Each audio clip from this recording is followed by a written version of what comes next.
My dear student, আমি তোমাদের ABTA test paper করাচ্ছি, যেখানে বাংলার এমসিকিউ এসএকিউর মধ্যে সাহিত্যের ইতিহাস এবং ব্যাকরণ নিয়ে অসুবিধা থাকে ছেলেমেয়েরা। সেখানে না আমি প্রতিটা এমসিকিউ এসএকিউ প্রতিটা পেজের ব্যাকরণ সহ সাহিত্যের ইতিহাস সহ কমপ্লিট করছি। আর যেগুলি দেখলে তুমি উচ্চ মাধ্যমিকের পরীক্ষায় 30-এ 30 পাবে শর্ট কোশ্চেনে, তাহলে তোমার কি নাম্বার কম হতে পারে? হিসেব করে রাখো আর দেখতে থাকো, সাবস্ক্রাইব করে রাখো, কারণ পরবর্তী ভিডিও তোমার জন্য খুব গুরুত্বপূর্ণ।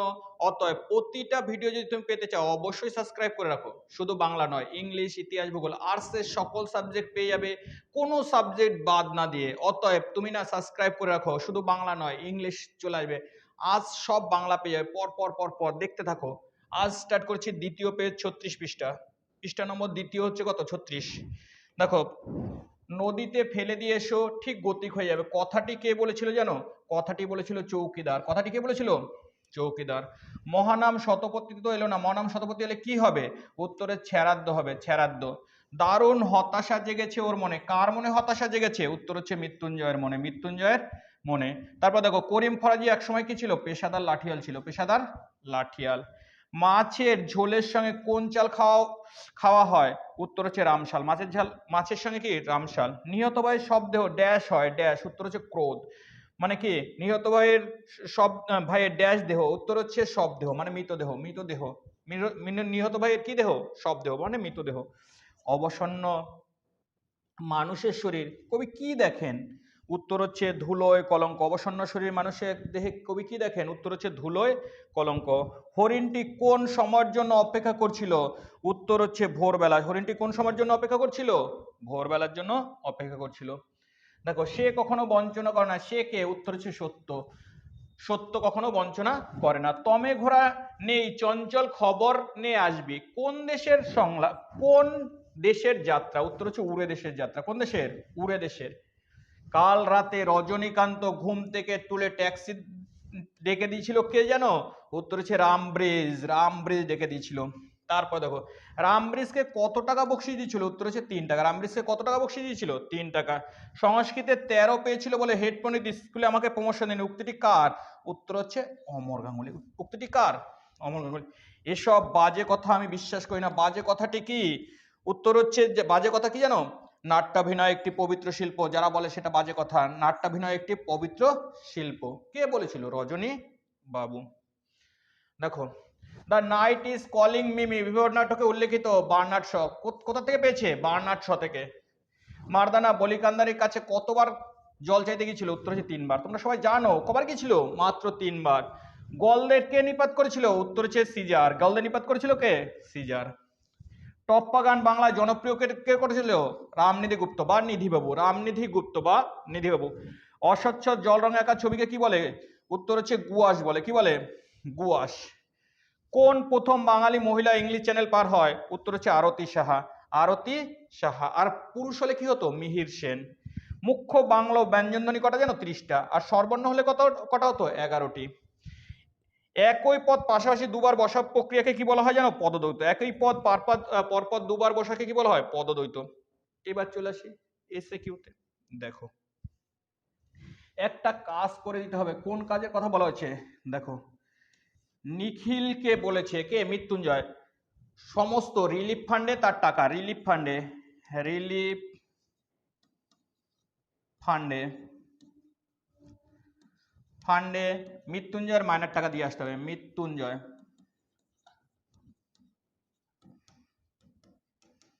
মাইনের টাকা। তাহলে মৃত্যুঞ্জয়ের মাইনের টাকা কোথায় দিয়ে আসতে হবে? সকল টাকার রিলিফ ফান্ডে দিয়ে আসতে হবে। এটাই বলেছিল। দুইয়েরটা 5 ভাগে ভাগ হয়, 5 ভাগ। দেখো, রামশাল, ঝিঙেশাল, রামশাল, ঝিঙেশাল, কনকপানি, মোটা সাপটা। রামশাল, ঝিঙেশাল, কনকপানি, মোটা সাপটা। তারপরে দেখো, সত্যের দারুণ মূল্য লাভ করবার জন্য কবি কি করেছেন? উত্তর হচ্ছে আমৃত্যু দুঃখের তপস্যা করেছেন। কি করেছেন? আমৃত্যু দুঃখের তপস্যা। করেছেন। পরেরটা দেখো, দেশলেরা সারা মাঠে আগুন জ্বালিয়েছে কেন? উত্তর হচ্ছে শরীরকে গরম রাখার জন্য, রাখবার জন্য। শরীরকে কি করার? মানে শরীরকে গরম রাখবার জন্য। শরীরকে রাখবার জন্য বা গরম রাখবার জন্য। পরে দেখো চলে আসে 5এরটা, এখানে অসহ্য নিবিড় অন্ধকার মাঝে মাঝে শুনি। মাঝে মাঝে কবি কি শোনে? কয়লার খনির গভীর শব্দ। কয়লার খনির গভীর শব্দ। গাছের সবুজটুকু শরীর দরকার। সবুজ দরকার কেন? উত্তর হচ্ছে আরোগ্যের জন্য। কিসের জন্য? আরোগ্যের জন্য। গাছের সবুজটুকু কিসের জন্য দরকার? আরোগ্য। আপনি বানমোহন হেঁচে কথা বলবো না, বক্তা কোন সত্যটি বলেছিলেন? উত্তর হচ্ছে, বক্তা বলেছিল কে? আমি, মানে কে? বক্তা হলো রজনীবাবু। আর কে রয়েছে? বক্তা হলো, বলেছিল আমি রোজ গ্রিন রুমে ঘুমাই। আমি রোজ লুকিয়ে গ্রিন রুমে ঘুমাই। গ্রিন রুমে ঘুমাই, এটাই বক্তা কি বলেছিল? সত্য বলেছিল। তারপরে দেখো, বিভব নাটকে উল্লেখিত কাবুকি থিয়েটারের বিষয় তো কি? উত্তর হচ্ছে ভঙ্গিমা নির্ভর নাটক। ভঙ্গিমা নির্ভর নাটক, মানে নাটকে কোনো সাজ সরঞ্জাম কোনো কিছু ছিল না, ভঙ্গিমা নির্ভর নাটক। বৌদির কথা শুনে সে স্পষ্ট হতাশ। তার হতাশ হওয়ার কারণ কি? উত্তর হচ্ছে শম্ভুকে নায়ক বানিয়েছে, অমরকে নায়ক বানায়নি। অমরকে নায়ক না বানিয়ে শম্ভুকে বানানো। তাতে না কে? শম্ভু মিত্র। তাতে অমর গাঙ্গুলি হতাশ হয়েছিল। শাহজাদি সম্রাট নন্দিনী মৃত্যু ভয় দেখা হয়। নানান রঙের দিনে একাঙ্ক লিখিত সংলাপটি বাংলা কোন নাটক থেকে নেওয়া হয়েছে? উত্তর হচ্ছে, বাংলা কোন নাটক জানো তোমরা?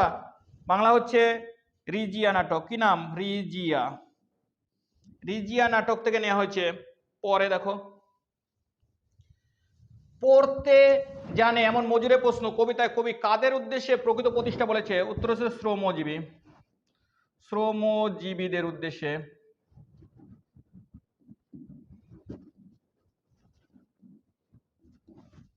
তারপরে দেখো, হাসান আব্দুলের বর্তমান নাম কি?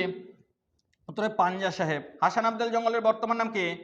পাঞ্জা সাহেব। তারপর দেখো, সুর ও তরঙ্গ উদাহরণ দাও। উত্তর হচ্ছে সারে গামা পা। সারে গামা পা, মানে আস্তে ধীরে জোরে বলা। ল্যাড এবং ল্যাডের পুরো নাম কি? উত্তর হচ্ছে language acquisition device. Language acquisition device. Language acquisition. শব্দের সংকোচনের একটি উদাহরণ দাও।